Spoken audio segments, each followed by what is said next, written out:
Hi guys, welcome to my first YouTube video. And today we're gonna be making some sourdough.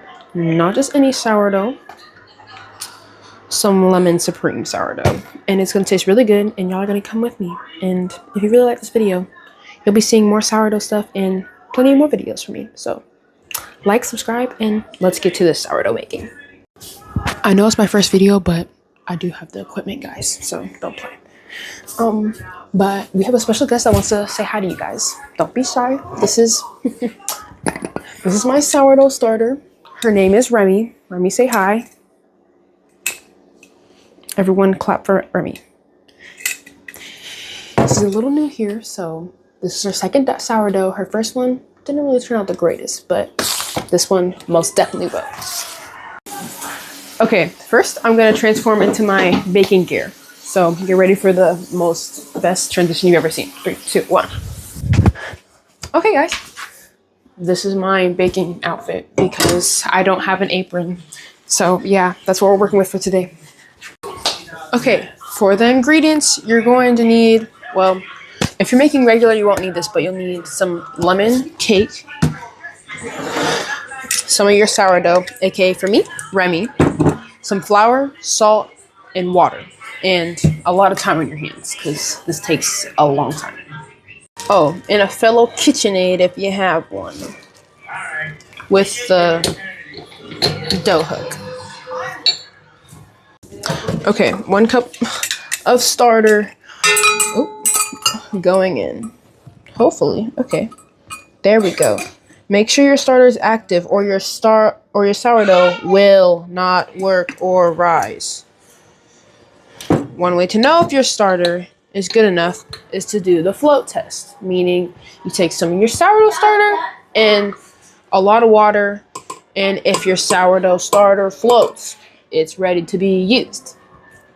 Okay, I got a spatula because there's still a lot of Remy left in here. So make sure you get all the starter out. We need as much rise as we can get. And voila. Okay, now it's time to add our 1 1/4 cup of water. Another sourdough fact. Do not let your sourdough starter go down the drain. It will. They're blowing balloons in the living room. Do not let your sourdough starter go down the drain, or it will cement and your drain will no longer drain. And so this is what it's looking like right now. Pretty disgusting looking, but now we're gonna mix it up, and we're gonna put the cake mix in next, and the flour is in the salt. Okay, so now that we have a 1/2 cup of the cake mix in there, we're gonna set the rest to the side for now and see if we'll need more later. Now we're gonna add our 3 cups of flour. It doesn't have to be bread flour, it doesn't have to be an expensive flour. This is just regular all-purpose flour from Kroger. Just make sure it's unbleached. That's the only thing I'll say about it. Make sure it's unbleached sourdough. Unbleached flour. And guess what? I think you know what time it is next. Mixing. Okay, so this is how my dough is looking right now. Kind of promising. And it's not fully mixed in. We don't want the KitchenAid or the mixer to do all the job. So now I'm going to go in with my hands. Okay, I ended up adding a 1/3 cup more of flour, and the dough is officially done. This is what it should look like when you're done. Still very stretchable and not sticky. So, yeah. We're going to transfer this dough into another bowl, but make sure before you put it in there, you add like some vegetable oil or any type of oil, honestly, to make it not stick to the bowl. You get it? I'm going to wash my hands now because my hands are obviously messy. So, let me do that real quick. Hands are now all clean. But now, we're getting our secondary bowl. And we're adding, for us, we're adding some grapeseed spray oil. Generous amount of that. And we're gonna plop her in there. Okay, so now that we have it in the bowl, you're gonna cover it with either plastic wrap, a towel, something you can cover it with. And you're gonna put it in a warm spot for an hour. And then we're gonna start doing our stretch and folds. For me, little Remy is going in the microwave and we'll come back in an hour.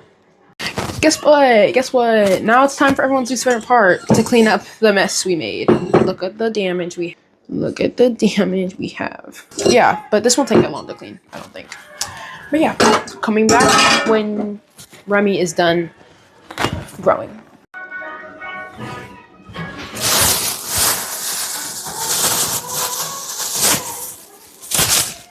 Off I go to the freezer to put this back. Oops, I meant the refrigerator. And so we're actually pretty much all done cleaning it.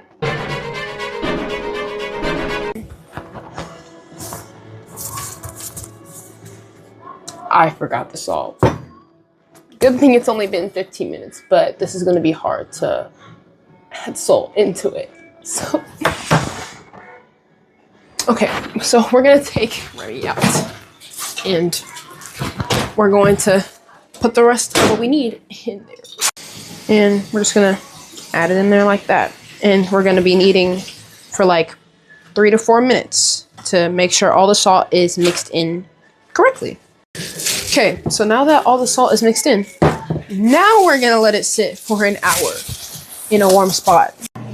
Okay guys, and we're back after an hour. And now, let's see how much Remy has rose.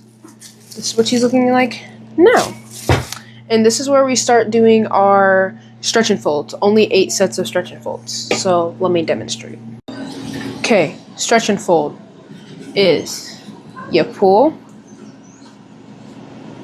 which means you stretch it and then you fold it. That's 1. Then you do it again 7 more times. Stretch and fold. Obviously, you'd want to do that with 2 hands, but I can't really do that right now, so I'm doing it with 1. And you do that 8 times every 30 minutes for 4 sets.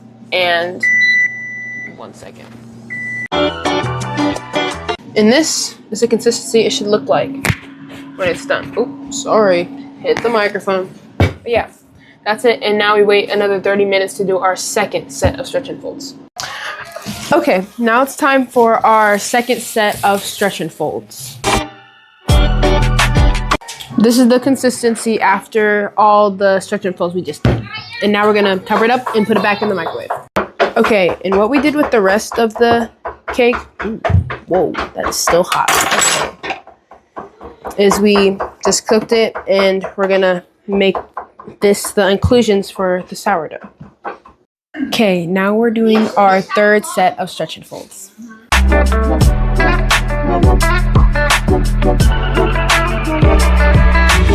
Okay, our third set of stretch and folds are done. This is what it's looking like. It's a little sticky, so I might add flour next time, but we're gonna put it in the microwave again for another 30 minutes. And away it goes. Okay, and we are back with the last set of stretch and folds. And this time we're gonna be doing it on the counter. Okay, so first you wanna find a clean area for you to lay your sourdough on. Then you're gonna get some flour. I have a sifter right here. And apply flour all around the area that you're giving for your sourdough. Getting a little more flour to my dough because it's a tiny bit sticky. It's about a little bit, like just to fill the top surface of it. Then helping it out. And now we do our stretch and folds. Okay, and now I'm gonna change y'all's angle so you'll be able to see what I'm doing with the dough. Okay, so next we're gonna stretch the dough out as much as possible. That way we can make 3 even sides. Okay, so now we have it spread out, and now if you have the inclusions, it's that time to add them in. Okay, so here's the rest of the cake, and I'm gonna take about half of it and crumble it up. Okay, so this is me after I crumbled most of it, and now we take the crumbled pieces of cake and we add them to the sourdough in the middle. Oops.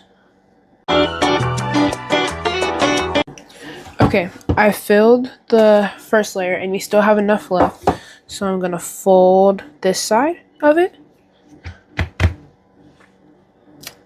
And now I'm gonna add some more cake crumble in the middle of it.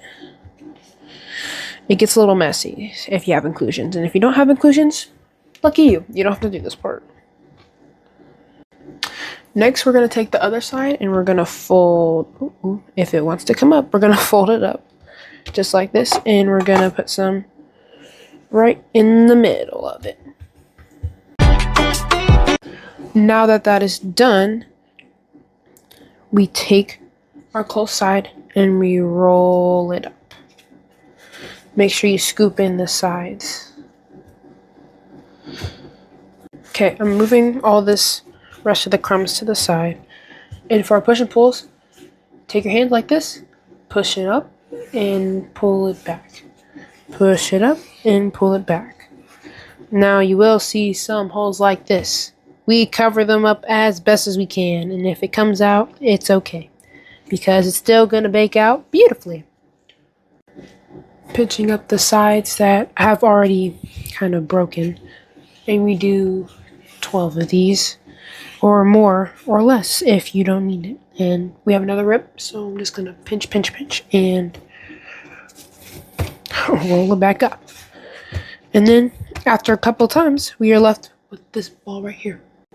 Okay, now for this step, if you have a bandit tin, this is where you use it, but I don't have a bandit tin, so I'm going to use an empty bowl and a towel, and I'm going to show you how I'm going to use it. Okay, so we have our bowl, and now it still has some flour in it from earlier, but we put the towel, half of it inside of it, and take some flour. We just drizzle, make sure it's touching the bottom, and we drizzle it all around there. And then we take our sourdough and we plop it in there, just like that. And we add more flour on the top layer. This is to ensure that it doesn't become any type of sticky. We do not want it to stick to any of it. And I'm going to add a little more to the sides. Then take the other side of your towel, flip it right on top. Okay, now I'm going to clean up the mess I made, and I'm going to see y'all tomorrow morning for when we actually bake the sourdough.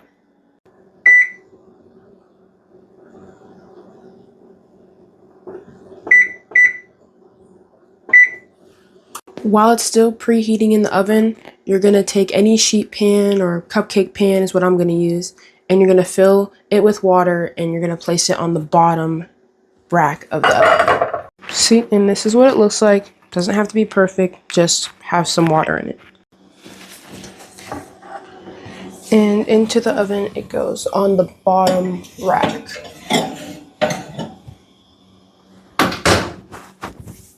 All done for now.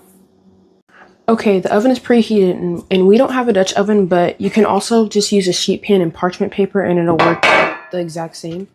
So you're going to take your non-stick parchment paper and cover it on your sheet pan. Next, we get our sourdough out the refrigerator. This is what it's looking like.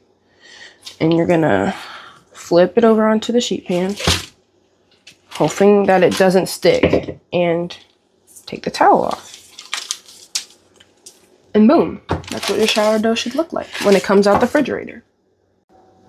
Okay, so we also don't have one of those blades that they use to cut it, so we're just gonna score it with a knife down the middle and then down the other side as well. Okay, so this is what mine looks like. You can honestly score it however you want, but I just do the plus sign method. And now, while you have the water on the bottom rack still, you're gonna place this in the oven on the top rack.